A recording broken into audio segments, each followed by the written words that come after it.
Every day, something dramatic happens in the Caribbean that affects our lives. We'll give you the details. We'll give you the facts on Caribbean Perspective with Eddie Frederick. Here's Eddie Frederick. So glad you can join us. Patriotic Energies and Technologies Limited seek a meeting with the Trinidad government to discuss the rejection of their bid. This story takes the lead in our 978th edition of Caribbean Perspective for Wednesday, 4th November 2020. Details after this important message. The hurricane season is now upon us, so we as Caribbean people need to remember to think safety and be prepared. Avoid venturing outside during a storm or hurricane, especially if there are strong winds. Rooftops and other debris are often blown about and can cause great damage.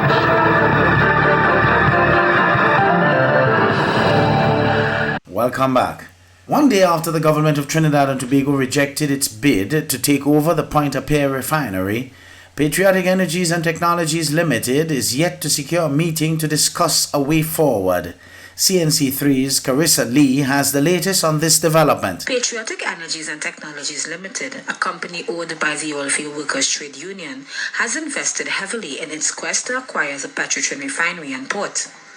But now that the government has rejected its latest proposal and plans to invite other bidders, Patriotic's director Richard Lee believes something is amiss. When you look at the global process by the government coming to go back out 2 years or a year later, as case might be 2 years after the company has closed, it is not making logical sense. Lee says contrary to what was stated, Patriotic had a financing plan in place for the restart of the refinery. We always have had someone or a party, an organization backing us for the restart financing. That was also in the proposal, so they can have called the company and confirm that the financing will be made available for the restart financing. He says it was uncertain whether someone else was being considered for the acquisition. So is it that they have somebody that they are talking to you want to defend the family or some supporter or something like that? That is the question we need to ask. Because when the patient offered $700 million US upfront, I don't think if the government will even get anything close to 42,000 US per month because the assets are now degenerating. Lee says they were hoping to have a meeting with the government soon. What I'm asking again is that the government / the PHL call for a meeting so that we can clarify and get into exactly what is required or what else they really need to make this purchase happen in the best interest of the citizens of Trinidad and Tobago, to see jobs created or in the interim. At least 4,500 jobs will be created, and as we go forward, it will only be done in the best interest of Trinidad and Tobago if a local company owns it.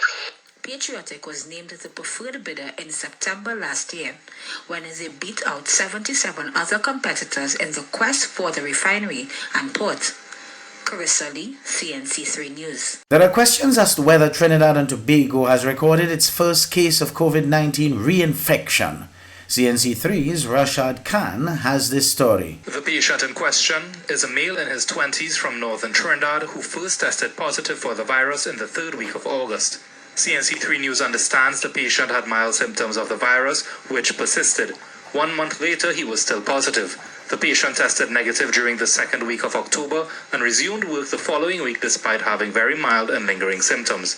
Shortly after returning to work, the establishment was forced to close for sanitization after multiple employees also contracted the virus. The patient was in contact with some of these positive employees, but last week he presented for testing again when his previously mild and intermittent symptoms worsened.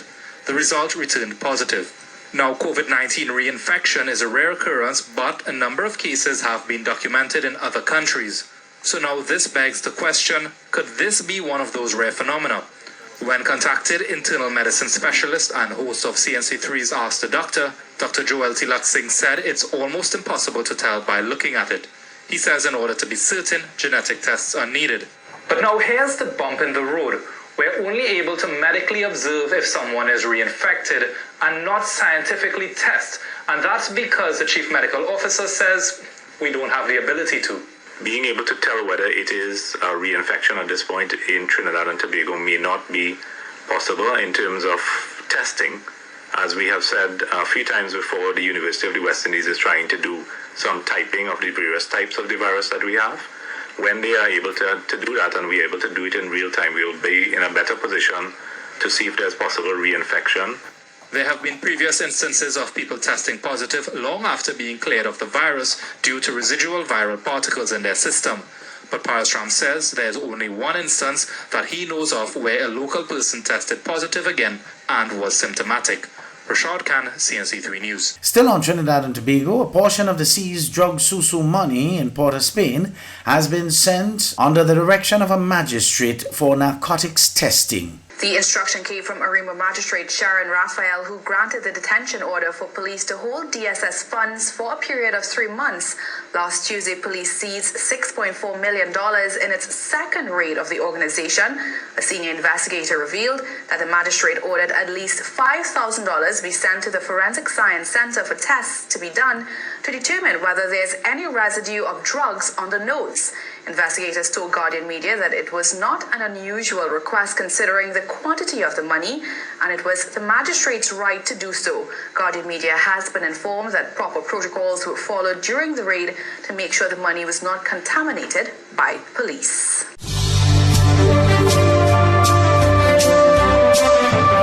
You're listening to Caribbean Perspective with Eddie Frederick.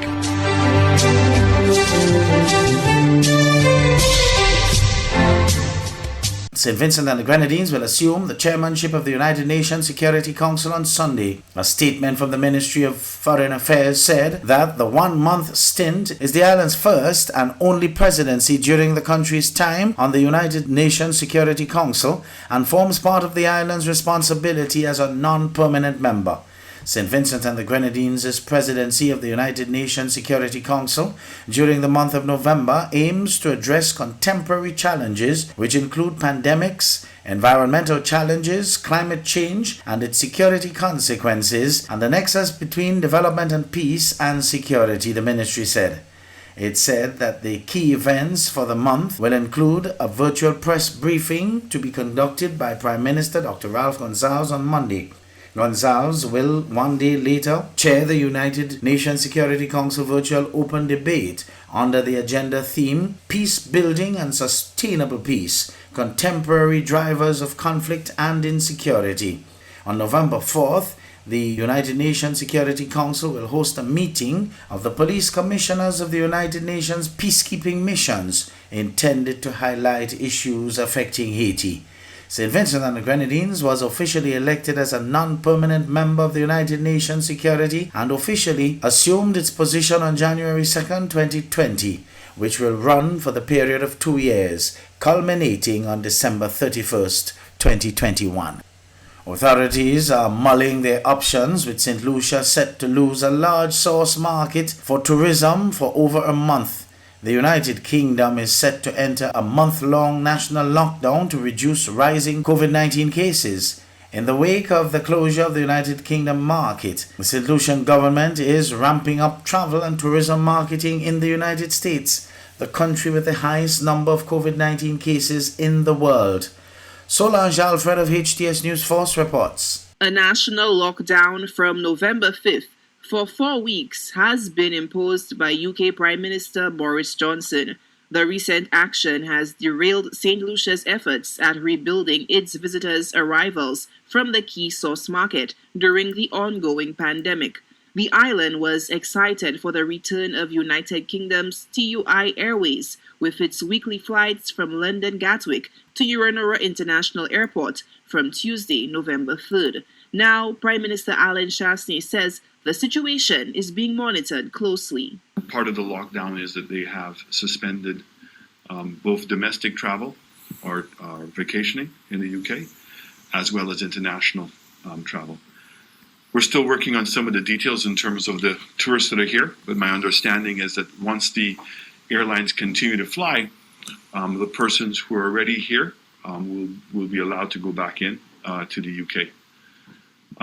This is for a 30-day period, obviously in the first instance, and depending on how successful the lockdown is, I guess they will report back to us, to the world, in terms of what their intentions are. The national UK lockdown has forced the hands of the St. Lucian government to relocate its efforts in travel and tourism promotions from the UK to the US market. I spent the weekend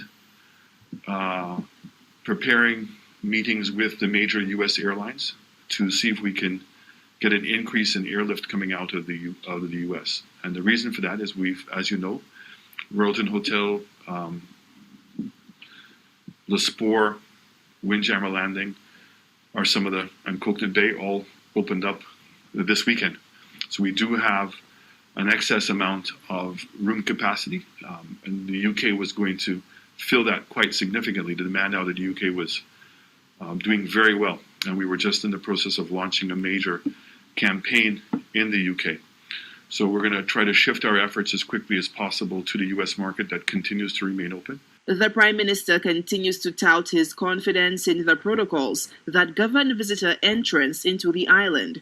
The Minister for Tourism views the current situation as a stark reminder of seriousness of the management of the COVID-19 pandemic crisis. We see now how much is at stake. There's some 5,000 employees that were back in the industry. 80% of the room stock, which were open, are now at risk of being temporarily closed. This has been a great disruptor to all of the economic gains that we have made. And so now it becomes very, very difficult for us to come back from this. The US elections, if the government changes, we're not sure what is going to happen in terms of a lockdown. And that is something that we need to keep our eyes open to. Fede is leery of what some may consider a worst-case scenario for the island's tourism product. Should there be a lockdown in the United States as well, it would mean that there are quarantine requirements in Canada.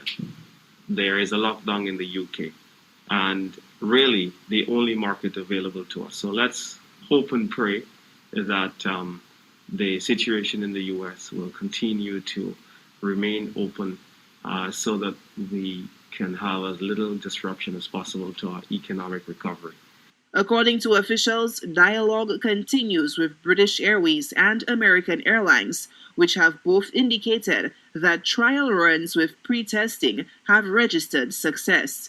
The Prime Minister continues to campaign for pre-testing by airlines to raise the confidence of potential travelers. Solange Alfred, HTS News Force.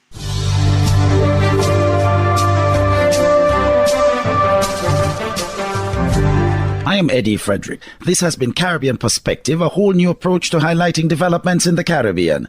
In the meantime, please continue to log on to CaribbeanPerspective.com for more daily news and more.